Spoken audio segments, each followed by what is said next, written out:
folks, welcome to Netcruzer Cars. I am sitting in a Jaguar F-Pace SVR.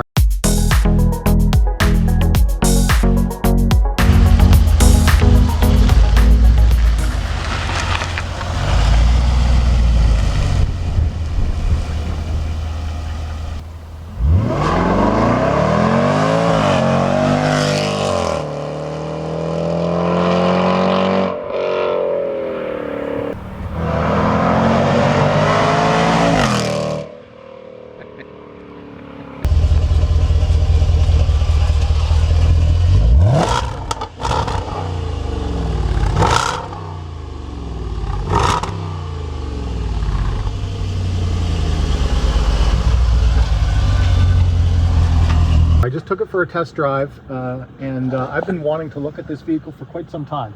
Check out these bucket seats. This is a really cool spec. This is a 2019 Jag F-Pace SVR, which is a V8, supercharged V8 with 550 horsepower and like 500 foot-pounds of torque.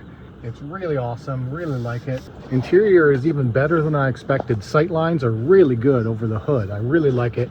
And it is in a really cool spec of ultra blue on tan interior, tan and black interior. So yeah, take a look at this. It is such a nice looking SUV for sure. This is the hottest version of this that you can get. It's got the front radar, extra cooling in the front. Like I said, it's an ultra blue, which is a really neat color.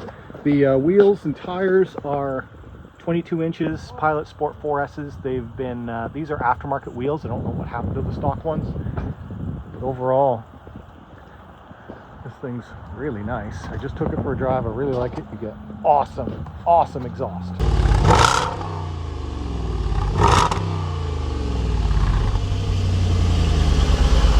And the reason why I want this, I might trade in my Golf R for it.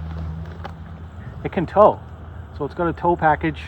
I can tow 5,200 pounds with this, and it can haul stuff. So it's got a pretty big boot, as they say. And if I put these seats down, and the rear seats are also really nice, kind of buckety seats. I think these rear seats come down. Yeah, see, someone told me that the SVR seats don't come down. They do. They do come down. So yeah, you can still get quite a bit of storage in this. This also has heated and cooled rear seats with climate control for the rear seat passengers. This is definitely a luxury machine. Anyway, it's got almost 100,000 kilometers on it, but it's really nice. These are also all aluminum bodies as well, which is kind of interesting. So it shouldn't rust, but you know, damage repairs would be very expensive on an aluminum body vehicle, but heck, the Ford trucks are doing it, so why not a super sports SUV? Awesome. Also, someone's already tinted the front windows, so I wouldn't have to do that. They want 57,000 Canadian for this, which is a lot, but new these are $120,000, and I would never pay that for one. But I might do 60. By the time we would add an extended warranty package and some taxes and stuff, we would be probably mid-60s. But for a vehicle of this class, with this type of performance, that can do everything this can do, I think that's actually a pretty good value. Value being subjective, but this has all of the goodies, all of them. Auto, climate control. This tech stuff is one generation down. They did do a refresh, but I actually like this interior a bit more. It's very integrated. I do like it, having the screens integrated into the dash. The new one replaces all of this with one big screen, and you get two dials for doing heat, air, and seats. This has hard buttons still for climate control, as well as you can go into like seat controls in here and do all your heated seat stuff and things like that. But this is in light mode right now. It looks better in dark mode. Let's see if I can just quickly change that. It's a little slow. I do want to go into dark mode. I do like dark mode the most. And yeah, I really like that.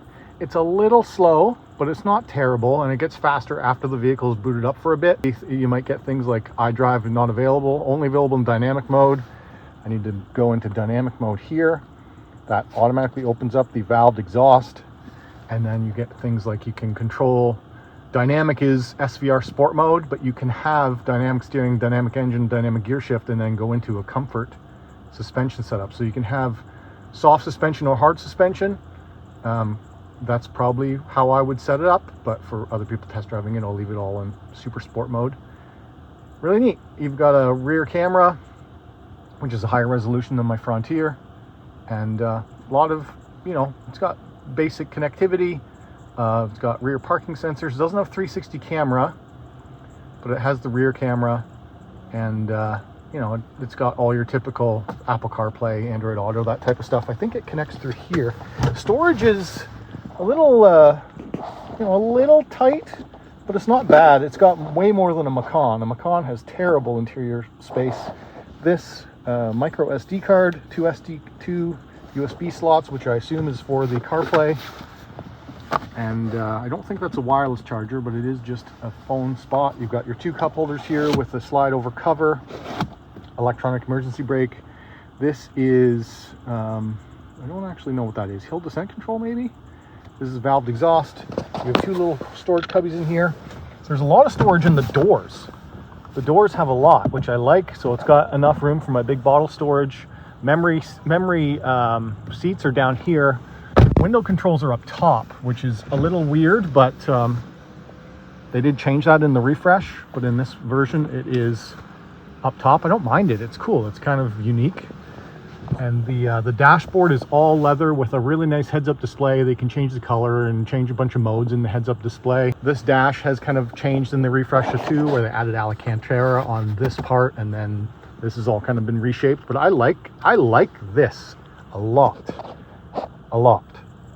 So yeah, you got some nice suede or Alcantara on the roof.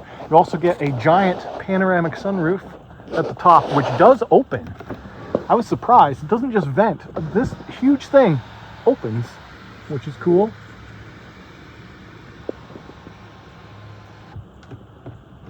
Yeah, it's really nice. And then it has a shade too. So you can close the roof, close the shade. Shade is a mesh. Rear seat room is really good. It also has the mats already. So really the only thing I would need to buy for this when I get it is it doesn't have the wiring hitch pins. It has a hitch put on it, which is a full rated hitch up to the frame, but no one put the wiring in. So it doesn't have a way to wire a trailer, so I would have to get that done as part of the deal. And I need winter tires, winter wheels and tires, which to get over these SVR brakes, you need 21-inch.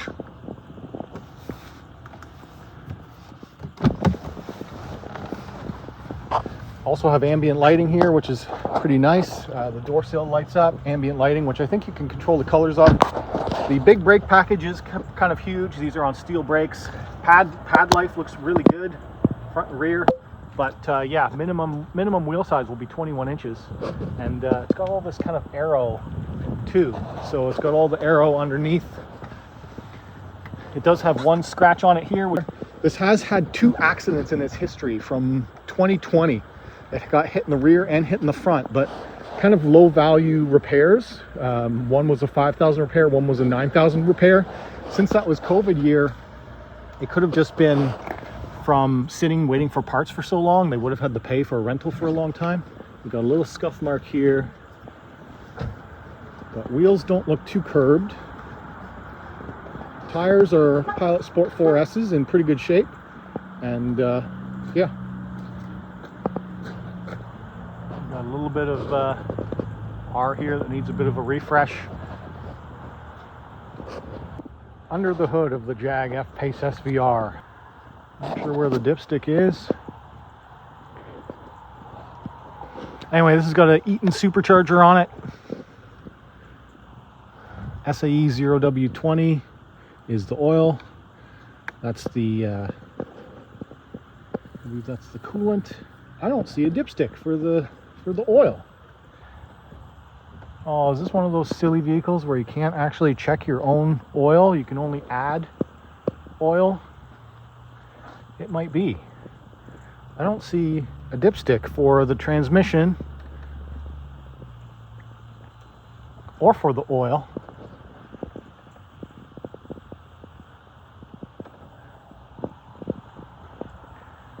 But everything's really compacted in there, but it's good. It's got dual air, it's got ram air, it has extra cooling through these radiators, which are in pretty good shape.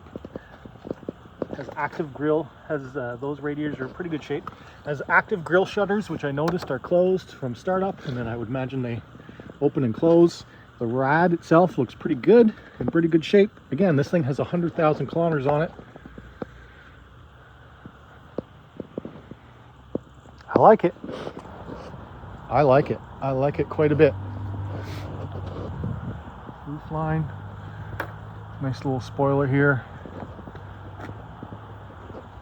Overall, boy, I like it a lot. I've been looking at this for months. I've been shopping at this for a couple of months now.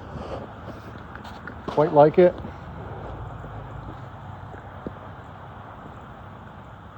Yeah, quite like it.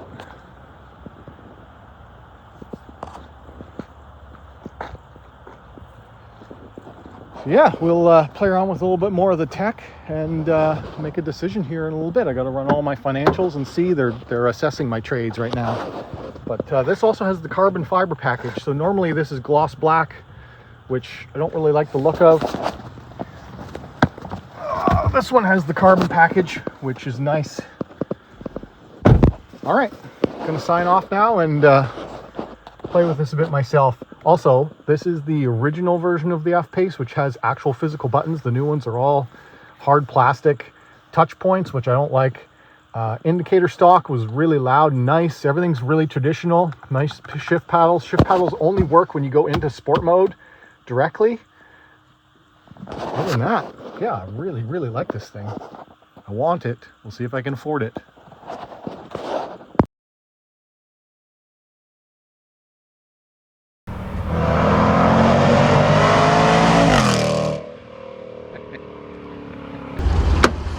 It's like 10 times louder outside. Is it? I bet. Sweet. Yeah. Yeah. Especially when you do like flyby. Yeah, that was cool. Yeah. Okay, how do you stop? Just hit the red button? Just keep it rolling for a minute. I'll just aggressively take off.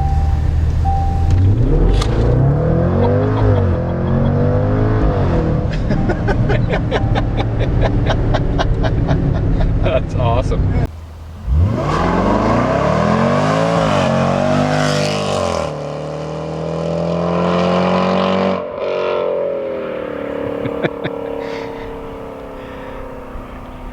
Yeah, it's still loud as fuck from here.